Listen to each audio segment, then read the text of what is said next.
নম্বর পাঠ। তো চলো বেশি কথা না কইয়া গল্প শুরু করা যাক। নুসরাত বাগানে এসে দেখে ইমরান মাথা নিচু করে বসে বারবার হাত মুষ্টিবদ্ধ করছে। নুসরাত ভয় পাচ্ছে খুব, তারপরও সাহস সঞ্চয় করে নিঃশব্দে এসে ইমরানের পাশে বসে। ইমরান একবার মাথা তুলে তাকিয়ে আবার নিচের দিকে তাকিয়ে থাকে। নুসরাত বলল, ভাইয়া এখানে একলা বসে আছিস কেন? মন খারাপ? আমি রেগে বললাম, তোর সমস্যা কি তাতে? যা তো তোর কাজে যা, বিরক্ত করিস না। নুসরাত বলল, আমি তো এখন আমার কাজে এসেছি। ইমরান কিছু বলছে না, চুপ করে আছে। নুসরাত বলল, ভাইয়া আমার সাথে রাগ করছিস কেন? আমি কি বলছি ওরে আমাকে কোলে নিতে, আর তুই ওর নাকটা ফাটিয়ে দেস নাই কেন? নুসরাতের কথা শুনে ইমরান রেগে যায়। সে নুসরাতের দিকে তাকিয়ে নুসরাতের চুলের মুঠি চেপে ধরে বলতে লাগলো, নুসরাত ওই কথা আবার মনে করিয়ে দিয়ে আমার মাথা গরম করিস না তো। তোর মতো গাধা মনে করস আমারে? তুই বোঝস না ও তোকে দেখার সাথে সাথে তোর পিছন ঘুরঘুর করছে, তোর সাথে ভাব জমানোর চেষ্টা করছে। আর তুই জানতি ডিয়ারটা দিলে ও তোকেই কোলে নিবে। তুই ইচ্ছে করেই ওকে ডিয়ারটা দিয়েছিস। কেন ওকে তোকে টাচ করার সুযোগটা দিয়ে দিলি? তুই ভাবলি না এর জন্য আমি তোর কি করতে পারি? ও তোকে কোলে নিয়েছে, এটা জাস্ট আমি নিতে পারতেছি না। বিয়েটা শেষ হোক, তারপর তোদের দুইটাকে আমি দেখে নিব। আমাকে কষ্ট দেওয়ার উপকার খুব ভালো করেই বুঝাবো। ইমরান নুসরাতের চুলের মুঠি শক্ত করে ধরাই নুসরাত ব্যথা পায়। নুসরাত বলে ওঠে, ভাইয়া ব্যথা পাচ্ছি। ইমরান নুসরাতকে ছেড়ে দিয়ে দোলনা থেকে উঠে চলে যাচ্ছে। নুসরাত তাড়াতাড়ি করে দোলনা থেকে উঠে দৌড়ে পিছন থেকে ইমরানকে দুই হাত দিয়ে শক্ত করে জড়িয়ে ধরে। নুসরাত বলল, ভাইয়া আমি সরি, আমাকে ক্ষমা করে দে। আমি তোকে এতটা হার্ট করতে চাইনি। তুই যা শাস্তি দিবি আমি তা মাথা পেতে নিব। তোর আমাকে যা ইচ্ছা তাই করতে মন চাই কর, তারপরও আমার সাথে রাগ করে থাকিস না, আমি সহ্য করতে পারবো না। নুসরাত প্রায় কেঁদে দিয়েছে। ইমরান নুসরাতের হাত ছুটিয়ে নুসরাতকে সামনে এনে দাঁড় করায়। আমি বললাম, ভেবে বলছিস তো তোর সাথে যা করতে মন চাই করতে পারবো? এখানে রাগ অভিমান চলুক, আসুন আমরা একটু চাচার কাছ থেকে ঘুরে আসি। ও আল্লাহ গো, কোমরটা ভাঙা গেল গো। ও চাচা, আপনি আর কোনো মানুষ খুঁজে পান না? সেই আমার উপরেই আপনারে উষ্টা খাইয়া পড়ে যাইতে হইব। ও আল্লাহ, আমার হাতের বিরিয়ানির প্লেট কোথায় গেল? চাচা বলল, আরে আস্তে থাম, তুই আসোস তোর কোমর নিয়া, বিরিয়ানি নিয়া, আর এইদিকে আমার কিরাসের সামনে পইরা আমার যে ইজ্জত গেল, এখন কিরাসের আমি এই মুখ দেখামো কেমন করে? জরিনা বানু বলল, চাচা আপনার কিরাসও আছে? চাচা আপনার লুঙ্গি? জরিনা বানুর কথা শুনে চাচা তার মাথায় একটা ঠোয়া মারে। চাচা বলল, ওই বেডি খবরদার অজ্ঞান হবি না, লুঙ্গি খুললে সমস্যা নাই, ভিতরে প্যান্ট আছে। এইদিকে আমি বললাম, ভেবে বলছিস তো যা করতে মন চায় তাই করতে পারবো? নুসরাতের হুঁশ ফিরে আসে। সে কি বলতে কি বলে ফেললো। এখন ডেভিলটা যদি উল্টাপাল্টা কিছু করতে চাই? নুসরাত ভয়ে ভয়ে জিজ্ঞেস করে, কি করতে চাস তুই? আমি বললাম, বুঝিস না কি করতে চাই? আমি লুচ্চা ছেলে, অসভ্য বিয়াদব, সুযোগ পেলেই চুমু খাই। এখন কি করতে চাইবো খুব করে বুঝেছিস নিশ্চয়ই। ইমরানের কথা শুনে নুসরাতের কলিজার পানি শুকিয়ে যায়। সে ভয়ে এক ঢোক গিলল। ডেভিলটা এখন তাকে ভালোভাবেই ধরাশায়ী করলো। এখন যদি ডেভিলটা সত্যি সত্যি এইসব করে, আল্লাহ গো আমি নাই, আমি পালাই। নুসরাত কোনো কথা না বলে পাশ কেটে দৌড় দিতে নিলেই ইমরান হাত চেপে ধরে। নুসরাত বলল, আল্লাহ গো। আমি বললাম, পালাচ্ছিস কোথায়? এভাবে কথা দিয়ে কথা না রেখে চলে যাচ্ছিস। দিস ইজ নট ফেয়ার, এটা কিন্তু ঠিক না। অনেক্স হচ্ছে সবচেয়ে বিশ্বস্ত বুকমেকার, যা পিএইচডি এবং সিরিয়া অ্যাপের অফিসিয়াল পার্টনার। এই অ্যাপসে আপনি cricket, football, tennis live match দেখতে এবং তাদের স্কোর ভবিষ্যৎবাণী করে সহজেই অর্থ উপার্জন করতে পারবেন। সেই সাথে বিএমডব্লিউ গাড়ি, আইফোন, ল্যাপটপ এবং আরও অনেক নগদ পুরস্কার জেতারও সুযোগ রয়েছে। এই অ্যাপটিতে আপনি class crystal, under and over 21 ইত্যাদি গেম খেলে সহজেই আয় করতে পারবেন। আপনি বিকাশ, নগদ, রকেট, ব্যাংক, ক্রিপ্টো, পেপাল এবং অন্যান্য সহজ পদ্ধতির মাধ্যমে সহজেই আপনার জেতা টাকা তুলতে পারবেন। এখানে আপনি 24 ঘন্টা 7 দিন গ্রাহক সহায়তা পাবেন। তাই এখনই গুগল রেজিস্ট্রেশন করুন। আর হ্যাঁ, রেজিস্ট্রেশনের সময় আমার প্রোমো কোড ভোটো7 ব্যবহার করে প্রথমবার ডিপোজিটে 20,000 টাকা পর্যন্ত পান। নুসরাত বলল, ভাইয়া আমি তো ইচ্ছে করে বলিনি। আমি তো ইচ্ছে করে বলিনি। মুখ ফসকে বের হয়ে গেছে। মুখে ইনোসেন্ট হাসি আনার চেষ্টা করছে। আমি বললাম, সে যেটাই হোক, এখন তো আমি তোকে ছাড়ছি না, সুযোগ যখন পেয়ে গেছি হাতছাড়া তো আমি একদম করব না। নুসরাত বলল, ভাইয়া আমি কিন্তু চিৎকার করব আমার সাথে খারাপ কিছু করলে। আমি বললাম, চিৎকার করবি, আমার অনুমতি নেওয়ার কি আছে? ইমরান নুসরাতকে টেনে এনে দোলনায় বসিয়ে নুসরাতের দুই পাশে দুই হাত দিয়ে নুসরাতের দিকে ঝুঁকে পড়ে। নুসরাত দুম খিসে ঠোঁট কামড়ে চোখ বন্ধ করে আছে। ইমরানের মুখ নুসরাতের মুখের খুব নিকটে। আমি বললাম, তোর কথা একদমই বিশ্বাস করতে নেই, তুই কথা দিয়ে কথা রাখতে পারিস না।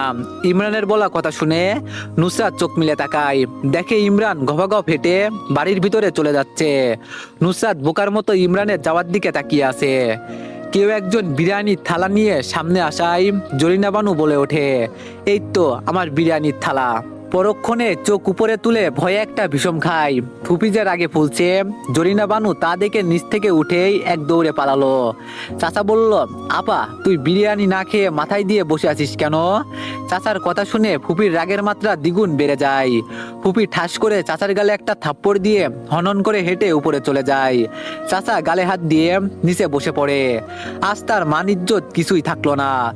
এইদিকে দিশা তখন থেকেই দিহানকে খুঁজেই যাচ্ছে। সেই সকালে তার হাতের কাছে তার বাড়িতে দিহান আছে, অথচ আজকে বেটাকে ঠিকমতো জ্বালানোর সুযোগই পেল না। দিশা খুঁজতে খুঁজতে নিচে চলে আসে। চারিদিকে চোখ বুলাতে দিহানকে দেখে মেজাজ খারাপের চরম পর্যায়ে চলে যায়। দিহান দুইটা মেয়ের সাথে হেসে হেসে কথা বলছে। এই দৃশ্য দেখে দিশার রাগে গা জ্বলে যাচ্ছে। ওরে বাটপার, এরে তো ভালো ভদ্র নিষ্পাপ পোলা মনে করছিলাম, কিন্তু এ তো তা না, এও তো দেখছি লুচ্চা কমিটির সদস্য।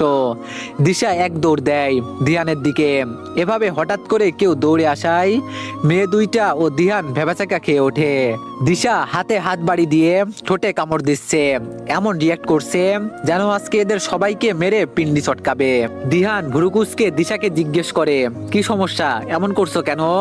দিশা বলল, দিহান তুমি আমার সাথে এভাবে করতে পারলা? সামান্য একটা ফোন ধরি নাই বলে তুমি এখন আমাকে ছাড়া অন্য মেয়েদের নিয়ে ঘুরছো, এখন আমার কি হবে? দিহান দিশার কথা শুনে বোকা বনে যায়। তাছাড়া দিহানের কি বা করার আছে? এই মেয়ে এখন এসব কি বলছে, মাথায় কি সমস্যা আছে নাকি ভুল করে এই বাসায় ঢুকে পড়েছে? দিহান বলল, এই দিশা সমস্যা কি তোমার, কি বলছো এইসব, আর বাচ্চাদের মতো ভেবা করছো কেন? দিশা বলল, কি আমি ভেবা করি? আজ আমি পর হয়ে গেলাম, আমার কথাও এখন সহ্য হয় না, আমি আমার ভাইয়াকে সব বলে দিব। দিশা পিছন ফিরে হাঁটা ধরলে দিহান হাত চেপে ধরে মেয়েদেরকে এক্সকিউজ মি বলে দিশাকে একপাশে টেনে আনে, যেখানে কোনো মানুষজন নেই। ইমরান ভিতরে এসে চাচাকে এভাবে গালে হাত দিয়ে বসে থাকতে দেখে অবাক হয়ে চাচার পাশে বসে। আমি বললাম, চাচা কি হয়েছে, কে মেরেছে তোমাকে, আর এভাবে এখানে নিচে বসে আছো কেন? মান ইজ্জতের তো 12টা বাজিয়েছো। চাচা বলল, কি উল্টাপাল্টা কইতেছিস, আমারে কেউ মারতে যাইবো কেন? তো চাচার মারার কারো সাহস এখনো হয় নাই, উষ্টা খাইয়া পড়ছি, ব্যথা পাইছি, তাই বসে আছি। ইমরান সন্দেহের দৃষ্টিতে চাচার দিকে তাকায়। চাচা বুঝতে পেরে তাড়াতাড়ি মেঝে থেকে উঠে কেটে পড়ে। উপর থেকে রাফসান ইমরানকে দেখে নিচে নেমে এসে নুসরাতের কথা জিজ্ঞেস করে। বিকালের ঘটনার জন্য এমনিতে ইমরান প্রচুর রেগে আছে, এখন আর রাগ সহ্য করতে পারছে না। ইমরান রাফসানের কাঁধে হাত দিয়ে বলল, চল তোকে নুসরাতের কাছে নিয়ে যাচ্ছি। রাফসান বলল, কোথায় নুসরাত? আমি বললাম, আমার সাথে চল, নিয়ে যাচ্ছি। ইমরান রাফসানের কাঁধে হাত দিয়ে রাফসানকে বাগানের দিকে নিয়ে যায়। রাফসান দেখে নুসরাত দোলনায় বসে আছে, সে ডেকে ওঠে, নুসরাত। রাফসান নুসরাতের দিকে যেতে নিলে ইমরান হাত চেপে ধরে। নুসরাত ভয়ে ভয়ে ইমরানের দিকে তাকিয়ে আছে, না জানি এখন কুরুক্ষেত্র শুরু হয়। আমি বললাম, নুসরাতকে পছন্দ করিস, ভালো টালো বাসিস নাকি? ইমরানের প্রশ্ন শুনে নুসরাত এক বিষম খায়, কিন্তু রাফসান হাসি মুখে জবাব দেয়, ভালোবাসি। নুসরাত চোখ বড় বড় করে রাফসানের দিকে তাকায়। গাধাটা বলে কি, সকালে গাধাটার সাথে দেখা হয়েছে, আর এখন সন্ধ্যায় এসে বলছে ভালোবাসি? এই রাফসান গাধা তো আজ গেয়া। নুসরাত ভয়ে ভয়ে ইমরানের দিকে তাকায়। নুসরাত ভয়ে বড় একটা ঢোক গিলল, কারণ ইমরান আগে থেকেই তার দিকে তাকিয়ে আছে। দিহানের রাগী মুখ দেখে দিশা মুখ থেকে সুইট হাসি এনে দিহানের রাগকে সরিয়ে দেওয়ার চেষ্টা করছে, কিন্তু ওমা এই দিহান বেটার রাগ চেহারা থেকে যাচ্ছে না। দিশা নিজের সুইট হাসিকে গালি দিতে থাকে। সামনের মানুষটার রাগ যদি তোর হাসি দেখে না উদাও হয়, তাহলে এই হাসি রেখে কি লাভ? দিহান বলল, এই দিশা, তোমার সমস্যাটা কোথায় আমায় একটু বলবে? হ্যাঁ। দিশা বলল, আমার সমস্যা তো আপনি। দিহান বলল, মানে বুঝলাম না। দিশা বলল, আপনি ওই মেয়েদের সাথে লুচুগিরি করছিলেন কেন? দিহান বলল, আমি কখন লুচুগিরি করলাম? জাস্ট কথাই তো বললাম। দিশা বলল, আমি ছাড়া অন্য কারোর সাথে কথা বলতে পারবেন না, বললে সেটা লুচুগিরির আয়ত্তায় পড়বে। ওই মিস্টার, আপনি বোঝেন না আপনার প্রতি আমার সামথিং সামথিং ফিল হয়? গাধা দিহান আমি ছাড়া অন্য কারোর সাথে কথা বলতে পারবেন না, বললে সেটা লুচুগিরির আয়ত্তায় পড়বে। ওই মিস্টার, আপনি বোঝেন না আপনার প্রতি আমার সামথিং সামথিং ফিল হয়? গাধা দিহান একটা, কিচ্ছু বোঝে না। দিশা কথাগুলো বলেই হনহন করে হেঁটে চলে যায়, আর দিহান মুচকি হেসে দিশার যাওয়ার দিকে তাকিয়ে থাকে। ইমরান রাফসানকে উদ্দেশ্য করে বলে, এখন তোদের মিলেমিশে একাকার হওয়ার জন্য, তোদের নিজেদের পার্সোনাল টাইম স্পেন্ড করার জন্য আমি কি এখান থেকে চলে যাব? নুসরাত অবাক হয়ে ইমরানের কথা শুনছে। এই ডেভিলটা কি বলছে? কি পার্সোনাল টাইম স্পেন্ড করব মানে কি? সব তো মাথার উপর দিয়ে যাচ্ছে। ডেভিলটা করতে চাইছেটা কি? রাফসান বলল, ভাই তুই গেলে ভালো হয়, নুসরাতের সাথে একটু কথা বলতে পারতাম। আমি বললাম, আচ্ছা আমি যাচ্ছি। ইমরান ঘুরে চলে যেতে নিলে নুসরাত তড়িৎ গতিতে দোলনা থেকে উঠে ইমরানের হাত চেপে ধরে। নুসরাত বলল, ভাইয়া এইসবের মানে কি? কোথায় যাচ্ছিস তুই? আমি বললাম, শুনেছিস তো ও তোকে ভালোবাসে, তাই তোর সাথে একটু আলাদা করে কথা বলতে চাই, তাই সুযোগ করে দিচ্ছি। নুসরাত বলল, ভাইয়া তুই কি পাগল হলি? কি বলছিস তুই? কোনো খেয়াল আছে তোর? ও আমাকে ভালোবাসে বলল, আর তুই তার কাছে আমাকে রেখে যাচ্ছিস? আমি বললাম, তোর আশা আমি কি করতাম ওর সাথে? নুসরাত বলল, তোকে কিছু করতে হবে না, যা করার আমি করব। নুসরাত ইমরানের হাত ছেড়ে দিয়ে রাফসানের সামনে দাঁড়ায়। নুসরাত বড় একটা নিঃশ্বাস নিয়ে বলতে শুরু করে, এই যে মিস্টার, আপনার নাম জানো কি? থাক, নাম জেনে আমার কোনো কাজ নেই। কি যেন বললেন? ভালোবাসেন? আপনি আমাকে ভালোবাসেন বলে দিলেই মনে করছেন আপনি আমার থেকে হ্যাঁসূচক রেজাল্ট পাবেন? মন কান দিয়ে শুনে রাখুন, আমি এই ডেভিলটাকে মানে ইমরানকে ভালোবাসি। একটু না, অনেক ভালোবাসি। ওই ডেভিলটা ছাড়া আমার মনে প্রাণে অন্য কেউ নেই, আর কখনো হবেও না। তাই এইসব ভালোবাসা খারাপ বাসা আমাকে দেখাবেন না, আর হ্যাঁ, আমার পিছু ঘুরবেন না। আপনার কারণে আমার ডেভিলটা আমার সাথে বারবার রাগ করে, আমার সাথে ঠিকমতো কথা বলে না, মুখ ফুলিয়ে বসে থাকে, আর কখনো যেন আমার ধারে কাছে আপনাকে ঘেঁষতে না দেখি। নুসরাত একদমে কথাগুলো বলে রাফসানের সামনে থেকে সরে এসে ইমরানকে ভেঙচি দিয়ে ইমরানের পাশ কেটে চলে যায়। ইমরান অবাক হয়ে নুসরাতের কথাগুলো এতক্ষণ শুনে গেছে। ইমরানের নিজের কাছে মনে হচ্ছে সে কোনো একটা ঘরের ভিতরে বন্দি আছে। নুসরাতের কাছে এমন কিছু শুনবে সে আশা করেনি। পরক্ষণই নুসরাতের ভ্যাংচিতে ইমরানের হুঁশ ফিরে আসলে সে হেসে দেয়। নুসরাতের কথাগুলো শুনে ইমরানের ভিতরে এতক্ষণ জমে থাকা সব রাগ নিমিষেই উধাও হয়ে গিয়ে মুখে হাসির ঝলক ফুটে ওঠে। নুসরাতের সব কথা রাফসানের মাথার উপর দিয়ে গেল। সে ইমরানের দিকে ফিরে জিজ্ঞেস করে, ভাই নুসরাত এইসব কি বলল? রাফসানের কথা শুনে ইমরান মুখে গম্ভীর ভাব এনে জবাব দেয়, যা বলছে নিশ্চয় শুনছোস, সবকিছু সত্যি বলেছে, একদণ্ড মিথ্যা কথা বলেনি।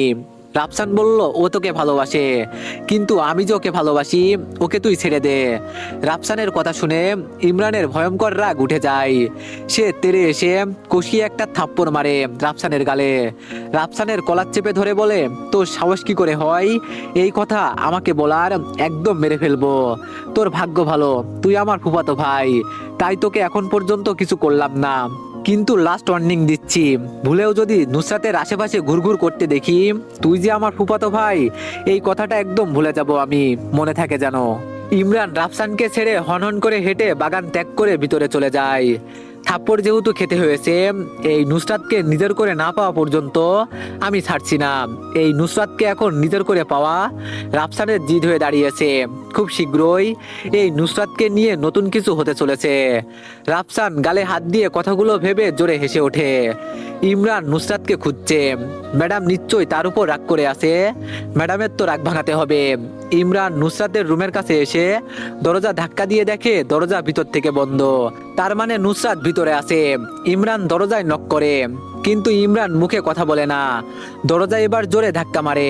নুসরাত মুখে বিরক্ত নিয়ে দরজা খুলে তাকে ঝাড়ি দিতে প্রস্তুত নিলে দেখে তার ডেভিলটা দাঁড়িয়ে আছে। নুসরাত ইমরানকে দেখে অন্যদিকে ঘুরে যায়। নুসরাত বলল, কি চাই? নুসরাতের কাণ্ড দেখে ইমরানের অনেক হাসি পায়। ইমরান হাসি কন্ট্রোল করে জবাব দেয়, আমার নুসরাত রানীকে চাই। উনি কি এখানে আছে?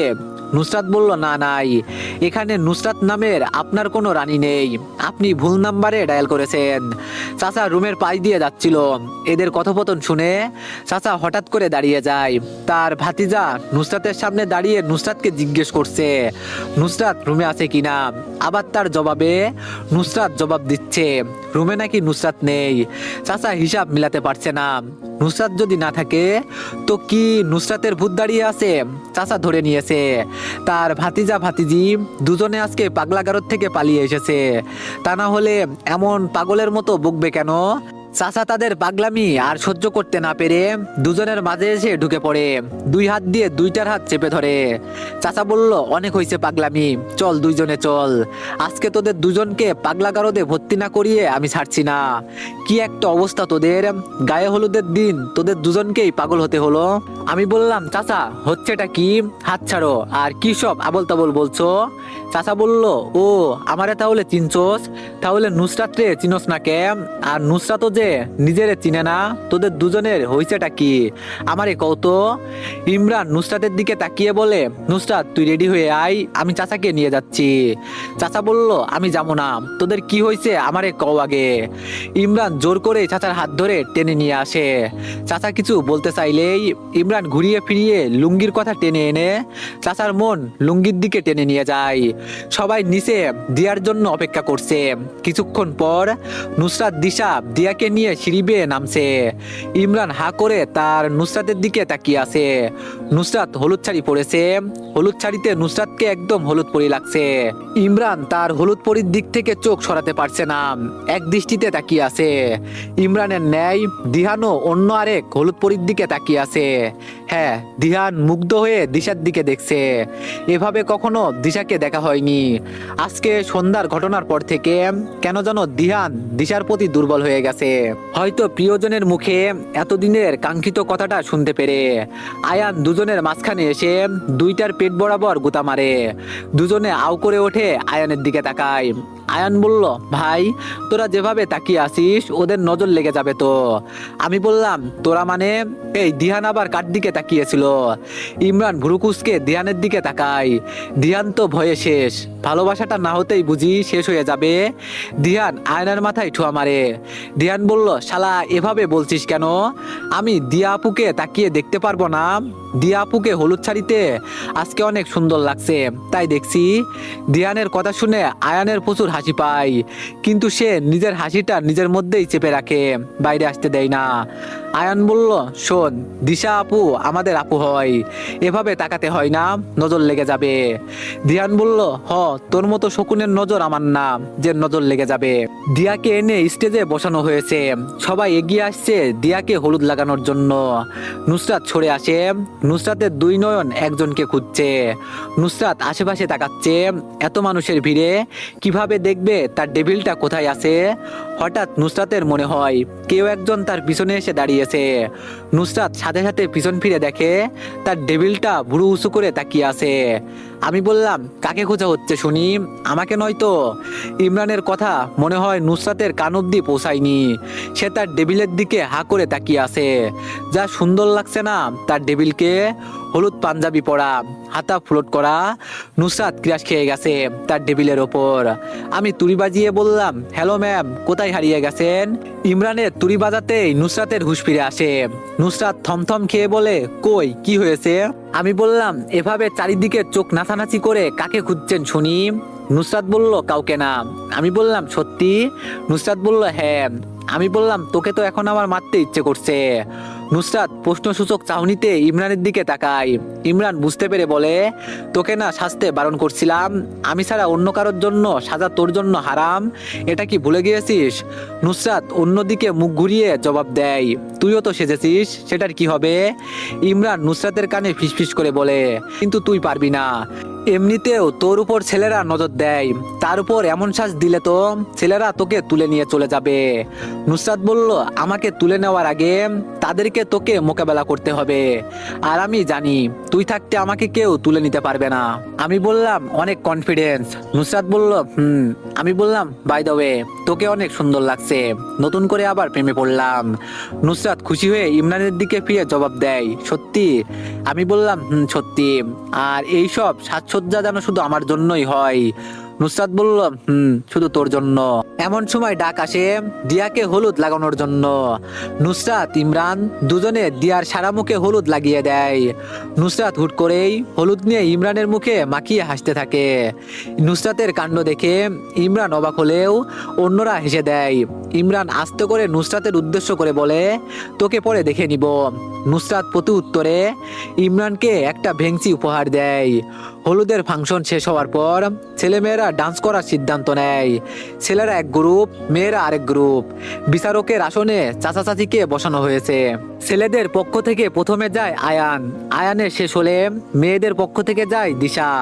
এভাবে এক এক করে সবার ডান্স শেষ হলে এবার বিজয়ী ঘোষণা করার পালা। কিন্তু এখানে শুরু হয় চাচা চাচির ঝামেলা। চাচা বিজয়ী ঘোষণা করতে চায় মেয়েদেরকে, কিন্তু চাচি বিজয়ী ঘোষণা করতে চায় ছেলেদেরকে। এই নিয়ে চাচা চাচির মধ্যে তুমুল ঝগড়া শুরু হয়ে যায়।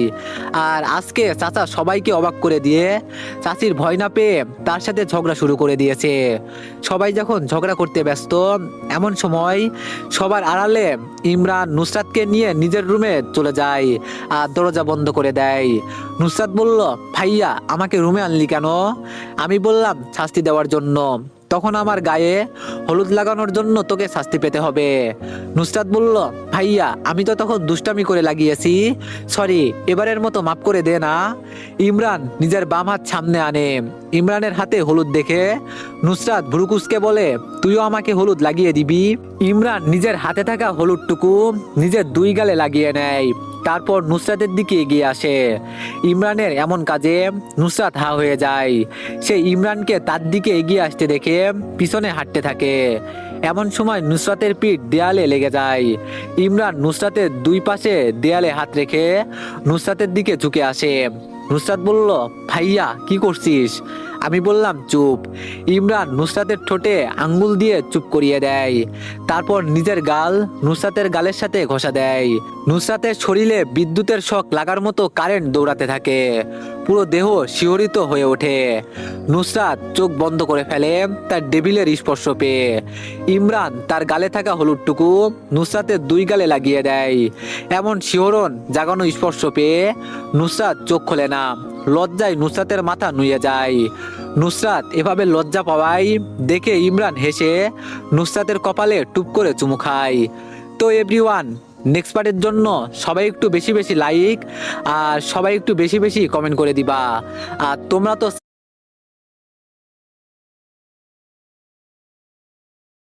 সুন্দর সুন্দর কমেন্ট করতে পারো, যা দেখে আমি আরো ইন্সপায়ার হয়ে তোমাদের জন্য আরো সুন্দর সুন্দর গল্প আনতে পারি। ধন্যবাদ।